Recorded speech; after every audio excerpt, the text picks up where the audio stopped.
No niin, se on vuosi käynnistetty nytten taas elokuvien parissa sitten. Niin tultiin justiin Apasin kanssa katsomasta uutuuselokuvaa, eli Robert Eggersin Nosferatu, viime vuoden elokuva, mutta nyt vasta tänään, nyt perjantaina sitten 3. päivä tammikuuta, niin saatiin tänne Suomeen sitten ensi-iltaan ja tultiin katsomaan.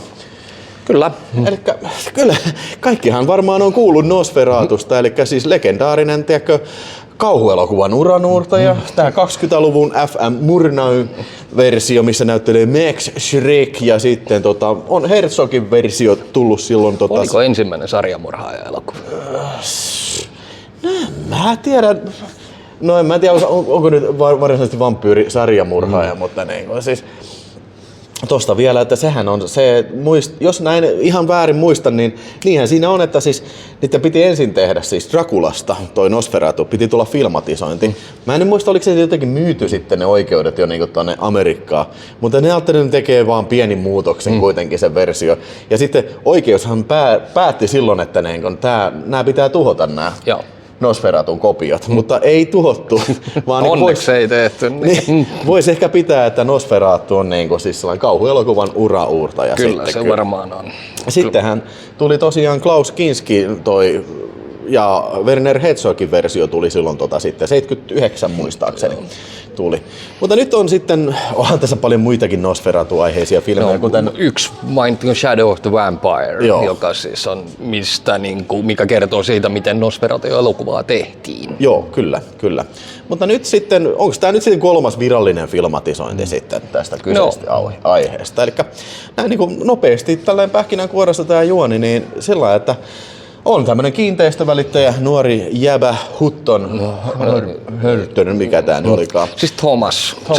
Mennään etunimillä. Niin. Thomas etunimellä ja sitten menee uuteen firmaan töihin ja saa toimeksiannon, että se on semmoinen äijä Transylvaniassa, Kreivi Orlok, joka haluaisi sitten tehdä vähän kiinteistökauppoja täällä. Eli haluaa ostaa kämpän Wisburgin nimisestä kaupungista ja sieltä päin, mistä on nämä Thomas ja Ellen on kotoisin. Yes. Ja sinnehän sitten Thomas matkustelee Wisburgista Transylvaniaan ja kaiken näköistä kummallista matkanvaroa tapahtuu ja luodaan hyvin sellaista mielenkiintoista tunnelmaa, tämmöistä puistattavaa tunnelmaa, vähän eleisesti ja näin. Ja sieltä lopulta sitten pääsee tänne Orlokin linnaan ja sehän onkin varsinainen tämmöinen hyvin tyypillinen Draculan linna tai vampyyrin linna, että outoja asioita tapahtuu ja näin, ei mennä nyt yksityiskohtiin, näin. Mutta kaupat tehdään ja sitten Nosferatu lähtee sitten tai Orlok. Niin, Nosferatu Orlok lähtee sitten sillä luulee, että Thomas on kuollut, mutta ei ehkä olekaan. Ja Orlok lähtee sitten laivalla kohti Wisburgia. Ja samalla tuo mukanaan Ruton.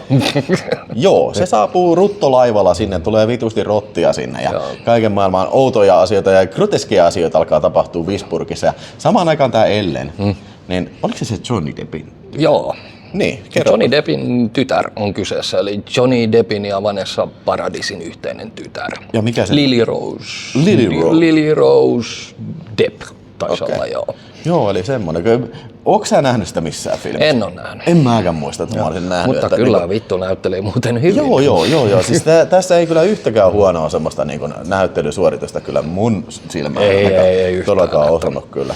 Mutta siis tästä leffasta vielä niin sitä juoni, että niin, siis että se kaikki luulee, että se on se Ruton syytä, mitä siellä kaupungissa alkaa tapahtua, porukka alkaa kuoleen sun muuta, mutta takana on kuitenkin se Orlok tuonut kirouksen mukanaan. Joo, ja sinne. sitten tämän Ellenin ja Orlokin kanssa, niin se telepaattinen yhteys. Ja mun mielestä tässä on uusi pointti, mitä aikaisemmassa versiossa ei ole, on semmoinen, että siinä selitetään vähän epämääräisesti se, että Ellen on tehnyt jonkun liiton paholaisen kanssa nuorempana. Ja. Ja sitten tämän liiton takia Orlok sitten heräsi. Jos se oli aikaisemmassa, niin mä en nyt muista. Mulla on ainakin ihan helvetin kauan sitten, kun mä oon katsonut se 20-luvun version tai sitten sen Herzogin versio. Muistaakseni viimeksi Herzogin versio tuli katsottua Niagarassa, se oli joku tapahtuminen. Vähän ehkä koominen filmi se Herzogin versio, mutta en mä tiedä, ihan ok. Kyllä. Mutta telepaattinen yhteys ja sitten tässä on vielä tää Thomas Chalamet, toi näyttelijä, mikä oli Dyynissäkin. Joo. niin se on se Friedrich, Joo. joka sitten vähän niin kuin se talo ylläpitää, rikas äijä, ja sitten se on kyllästynyt siihen, kun se tarvii aina niin kuin kuunnella näitä painajaiskertomuksia tällä. Mutta sittenhän on, tässä näyttelee myös Willem Dafoe. Joo, hän näyttelee sveitsiläistä Franz-nimistä lääkäriä, jolla on niin kuin teorioita vähän niin kuin, että hän uskoo niihin, että on paholainen ja hän niin kuin mainitsi tämän Nosferatun sitten ensimmäisen kerran ääneen. Eli toisin sanoen tämä on vähän niin kuin Draculasta sitten niin kuin tämä Van Helsing sitten, mutta sen nimi oli muutettu tähän ja niin kuin on alun perinkin muutettu tähän. Vittu Willem Dafoe. Ei jumalauta. Siis mä oon ihan oikeesti, tää on jonkinnäköinen saatana häpeäpilkku niin kuin elokuvahistoriassa, että tälle jätkälle ei ole vieläkään myönnetty Oscaria. Joo. Ihan käsittämätöntä. Siis vaikka, että niinku se on niinku tehnyt niinku vaikka kuinka monta muistettavaa roolisuoritusta. Vaikka vittu Platoonista lähdetään liikkeelle. Siitä vittu, Live and Die in Los Angeles. Niinku. Siis vittu, sillä on niinku rooli kuin rooli anna. Niin. Sä lähet. Siis vittu kun sä katsot ton Boondock Saints. Niin se on ainoa semmoinen todellinen valopilkku siinä. Niin. Vaikka leffa on kärsinyt jonkinnäköisen inflaation vuosien varrella, mutta hänen roolisuoritus on edelleen ikimuistoinen. Joo, se agentti, mä en muista sen nimeä, mutta niinku se hullut visiot ja kaikki kyllä. Siinä. Mutta joo, Willem Dafoe loistaa tässäkin elokuvassa kyllä niinku, ihan niinku kuin saakeli. Oi saatana. Ilotulitusraketti. Aivan vittu, jos ei tällä hetkellä myönnetä niinku sivuosa Oscaria, niin mä en tiedä mistä sitten. Joo, ei siis niin kuin, okei, lopulta täällä niin kuin, siis kaupungissa käydään sitten tämä viimeinen mittely sitten Nosferatun ja sitten näiden hyvyyden joukkojen välillä. Tämä on tosi suurpiirteisesti, me ei haluta spoilata tätä sen enempää, että niin kuin, näin. Mutta kannattaako tämä Apassi mennä katsomaan? Kyllä ihan ehdottomasti. Mä sanon niin kuin ensimmäinen 1,5 tuntia niin kuin vittu aivan mieletöntä kauhutavaraa, eikä siis tää menee hitaasti ja tää kuuluukin mennä hitaasti. Jos sä lähdet tästä kiirehtimään, niin tää elokuva on aika nopeasti juosten kustot tehty sen jälkeen. Että tässä niin kuin Eckersillä on ollut todella hienosti maltti kohillaan ja hän on tyylitellyt niin kuin tämän läpi. Niin kuin loppujen lopuksi alat miettiä, että miten yksinkertainen juoni ja vitun nopea juoni tämä olisi, miten tämä saisi niin kuin tyyliin 1,5 tuntia, mutta hän onnistui sen todella hienosti laittaa yli 2 tuntiin. Että. Joo, ja siis niin kuin, vaikka mua vähän epäilytte siinä, niin okei, tämä on uudelleen filmatisointi. Mä en muista kauanko se siis niin kuin 20-luvun versio kestää, mutta teoriassa sama juoni ja siis niin kuin, se Herzogikin versio varmasti on alle pari tuntia, mutta niin tämä 2 tuntia, oliko tämä vartti? Mä olin vähän siitä, ei saakeli, koska niin kuin aikaisemmat Eckersin filmit, niin kuin, siis, ainakin tämä Lighthouse muistaakseni tuntui pitkältä, mutta niin kuin, tämä on mun mielestä eri puusta veistetty, siis tämä on mun mielestä paljon parempi, mitä mä oon nähnyt Eckersiltä. Oliko tämä nyt hänen 4. elokuvansa sitten? Eikä se oli Witchi, sitten oli tämä, Witchi, sitten oli Lighthouse, sitten oli Northman ja sitten, mutta mä kyllä ymmärsin, että Eckersin on pitkään pitänyt tehdä tämä. Eli se oli pitänyt tehdä heti ton Lighthousen jälkeen, mutta hän koki, että hän ei ole tarpeeksi hyvä elokuvatekijä, että hän tekee sen Northmanin tässä välissä. Nyt mä sitten alan ymmärtämään, miksi se Northman on tehty, että hän on aivan varmasti halunnut kokeilla uusia niin kuin visuaalisia trikkejä siihen ja mitä hän on sitten tuonut onnistumasti tähän. Joo. Siis niin kun, lähdetään siitä siis visuaalisesti justiin, niin kun nämä kaikki maisemat, ne Transsilvaanin on helvetin hienosti tehty ja siis niinku sellainen niinku ymmärretty se niinku periaatteessa kuvien kylmyys, siis sillä että tää näyttää kylmältä leffalta, näyttää se lunta sataa monesti ja nämä paikat missä paskasta ja kylmästä. Ja sitten kun se menee sinne niinku ennen kuin se pääsee sen linnaan, tää on heti alussa, aika lailla alussa, kun ne menee sinne mustalaiskylään niin tänne. Mä pistin merkille oikein, kuinka hienosti oli tunnelmoitu se, että niinku se periaatteessa kontrasti siitä, kun se tuli sinne sisään sinne. Se oli varmaan kuvattu oikeassa kynttilin valossa. Se oli niinku tosi hämärä, semmoinen hämyinen niinku, tiedätkö, majatalo tällä. Ja tuntui, että okei, siellä on lämmin, mutta silti vähän outo tunnelma. Ja tää menee koko niinku leffa läpi hienosti, oudolla tunnelmalla. Ja tässä oli monta semmoista hienoa, niinku tosi hienovarasta semmoista visuaalista kikkaa. Niinku. Todellakin. Mä en tiedä, oliko se vähän niinku tuli mieleen monta kertaa siis sillain toi Coppolan toi Dracula, mikä on täynnä niinku kaikkea. Esimerkiksi mulle tulee nyt ekana mieleen se, kun Dracula katsoo sitä kylää sieltä ikkunasta tällä ja sen käsi tulee sinne. Ja sitten se, niinku se muuttuu niinku siksi varjoksi, mikä liitää. Mikä sen koko kylän liitää. Joo, siis tämmöisiä hyviä oivalluksia.